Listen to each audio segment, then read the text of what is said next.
Okay, students, already we have completed the two questions of the exercise 6.2. अब question का three questions और and the question number 4 I am going to teach you.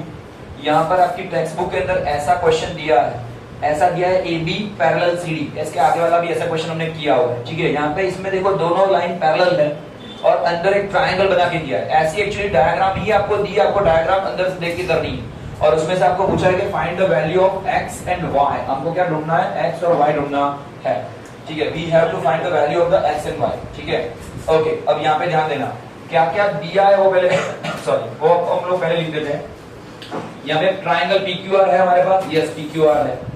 उसमें से P जो point है किस पे है? AB पे है. तो point P is lie on AB line, ठीक है. एंड कौन सा आएगा? Q and R. Point Q and R जो है, पॉइंट्स Q एंड R, ये दोनों के दोनों कौन सा है? लाई ऑन कहां पे आएगा? CD लाइन पे. और कौन सी लाइन पैरेलल है? तो AB पैरेलल CD है. AB पैरेलल CD हमको दिया है, ठीक है, ये हमको दिया है. और क्या क्या गिवन है? PRD क्या है? एंगल PRD की वैल्यू दी है हमको 127. It is given. ऑल्सो हमको ये भी दिया है APQ. क्या दिया है? एंगल APQ इक्वल टू दिया है 50 डिग्री. APQ क्या दिया है? 50 डिग्री. ये भी गिवन है, ये भी हमको गिवन है. हमको पूछा है कि x और y की वैल्यू फाइंड करो. यहां तक तो आपको समझ में आ जाएगा, ये हमको ऑलरेडी गिवन इन्फॉर्मेशन तो हमने ये लिख दी. अब क्या करेंगे? सबसे पहले अगर देखने जाए तो x की वैल्यू बहुत ही आसान है. आप बोलोगे सर कैसे? जस्ट मैं बता रहा हूं कैसे. देखो ऑलरेडी आगे वाला सम किया था हमने, तो आगे वाले सम के ऊपर से आपको आराम से पता चल जाएगा, ठीक है. कैसे? मैं फिर से लिख रहा हूं कि AB पैरेलल दिया है CD. देखो AB और ये AB लाइन और CD लाइन ये दोनों ऐसी है, पैरेलल है. इसको बोलते हैं पैरेलल, रेलवे के ट्रैक की तरह, ठीक है ना. ये दोनों पैरेलल है. तो ये AB है, ये CD है, ये दोनों के दोनों पैरेलल है. इस पे से अगर देखते जाओ तो PQ क्या बन रही है? ऐसे PQ लाइन आ रही है, इसको बोलते हैं ट्रांसवर्सल. तो क्या बोलेंगे? And PQ is a transversal. समझना, PQ is a transversal. PQ हमारा ट्रांसवर्सल है. गौरव समझ में आ रहा है कुछ? ठीक है. तो AB एंड CD पैरेलल है, PQ ट्रांसवर्सल है. तो देखो यहाँ पे Z बनेगा. मैं यहाँ पे ड्रॉ कर रहा हूँ छोटा सा. ये AB है, ये CD है और PQ ऐसा है. ये A, B, C और D और ये PQ है. तो क्या बनेगा? ऐसा Z बन रहा है, दिख रहा है आपको? ऐसा Z बन रहा है ना, ये Z फॉर्म हो रहा है. तो Z जब बनेगा तो ये क्या बन जाएगा? ये एंगल और ये एंगल, ये दोनों के दोनों कैसे बन जाएंगे? सेम बनेंगे, इक्वल बनेंगे. अल्टरनेटिव इंटीरियर एंगल बोलते हैं. तो यहाँ पे ये कितना दिया है? 50 और ये कितना दिया है? x. तो ये दोनों के दोनों क्या हो जाएंगे? इक्वल. तो x की वैल्यू क्या मिल जाएगी? 50. एकदम इजी वस्तु, बराबर ना. इसकी वैल्यू वही की वही इसकी वैल्यू. तो क्या करेंगे हम लोग? यहाँ पे लिखेंगे, क्या लिखेंगे? Angle APQ. कौन सा एंगल लिखेंगे? सबसे पहले APQ इक्वल टू एंगल बनेगा PQR. क्या बनेगा? Angle PQR. पता है ना, मैंने अभी भी ड्राइंग किया था, ऐसा बनाया. तो ये था A, ये था P, ये था B, ये था C, ये था D, ये था Q. तो यहाँ पे बनेगा APQ यानी ये वाला एंगल इक्वल टू PQ. यहाँ पे था R, तो ये वाला एंगल. ये दोनों के दोनों इक्वल हो जाएंगे.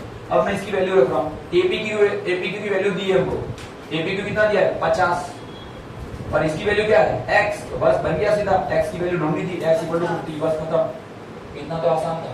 हमको क्या पूछा था? x ढूंढो. पर हमको ढूंढना है अभी y. क्या ढूंढना है? y ढूंढना है. y दो तरीके से ढूंढ सकते हैं. दो तरीके से हम लोग y को ढूंढ सकते हैं. कैसे? एक तरीका ये है कि अगर मैं ये ट्राइंगल देखता हूं, देखो ये ट्राइंगल है, सुनना ध्यान से तो समझ में आ जाएगा. ये ट्राइंगल है, कौन सा है? PQR. ये ट्राइंगल है. और ये वाला जो एंगल दिख रहा है ना 127, इसको बोलते हैं एक्सटीरियर एंगल. क्या बोलते हैं इसको? एक्सटीरियर एंगल, मतलब बाहर वाला एंगल, ठीक है, एक्सटीरियर एंगल. तो ये एंगल अगर बाहर वाला है, एक्सटीरियर है, तो मैं ये इसके बाजू में जो एंगल है, ये वाला एंगल, सुनना, ये दोनों का प्लस करोगे तो लीनियर पेयर बनेगी, 180 बनेगा. पर इसको नहीं लेना है. एक्सटीरियर एंगल का रूल है मैथ्स में, एक्सटीरियर एंगल का, कि ये दोनों ऑपोजिट एंगल्स होते हैं. देखो ट्राइंगल में टोटल 3 एंगल होते हैं. एक ये एंगल P, एंगल Q और एंगल R. ये तीनों का प्लस करोगे तो 180 होता है. दो तरीके इसको सॉल्व करने के. पहला तरीका क्या था कि अगर मैं यहाँ पर x की वैल्यू को मिल गई 50, ये तो हमने ढूंढ लिया, x मिल गया, हमको y ढूंढना है. पर एक्सटीरियर एंगल का रूल ऐसा है कि अगर ये एंगल बाहर का है, किसका? ट्राइंगल के. देखो ये हमारा ट्राइंगल है, ये ट्राइंगल है. ट्राइंगल के अगर बाहर कोई एंगल है तो उसके बगल वाला, उसके बाजू वाला एंगल नहीं लेना है. उसके सिवाय के दो एंगल है, उसका प्लस करोगे, दोनों का प्लस करोगे तो होता है इसके जितना, 127 होता है. ये पहला रो, ठीक है। तो मैं वही तरीके से चल रहा हूं, तो मैं क्या कर रहा हूं यहाँ पे, by applying the exterior angle rule, क्या करेंगे, बाय अप्लाइंग या using, by applying exterior angle rule, exterior angle rule, और किसमें, ट्राइंगल के अंदर। तो यहाँ पे कौन सा है, angle P plus angle Q, angle P मतलब ये वाला, एंगल Q मतलब ये वाला, इक्वल टू बनेगा एंगल बाहर वाला, कौन सा वाला, PRD, क्या बनेगा, एंगल PRD। अब P की वैल्यू क्या है, Y है, P की वैल्यू तो अंदर है Y, Q की वैल्यू क्या है, X है, और PRD की वैल्यू कितनी है, 127 हमको दे दी है, समझना।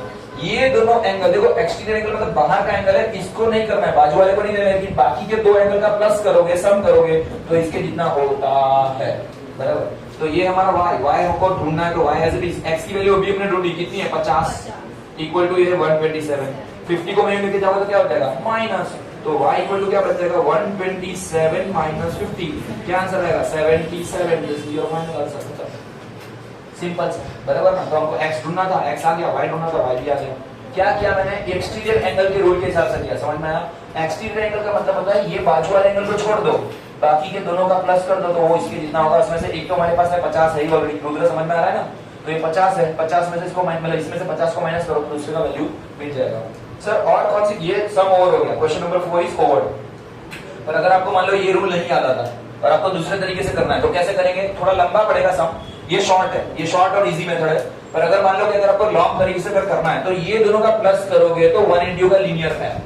तो पहले क्या करेंगे, इसको 127 को 180 में से माइनस करोगे, तो ये जो भी हुआ आंसर, 180 में से 127 को निकालो, तो क्या बनेगा, यहाँ पे आएगा 10, यहाँ पे आएगा 3, ये हो जाएगा कट, यहाँ पे आएगा 7, यानी कि यहाँ पे बनेगा 53।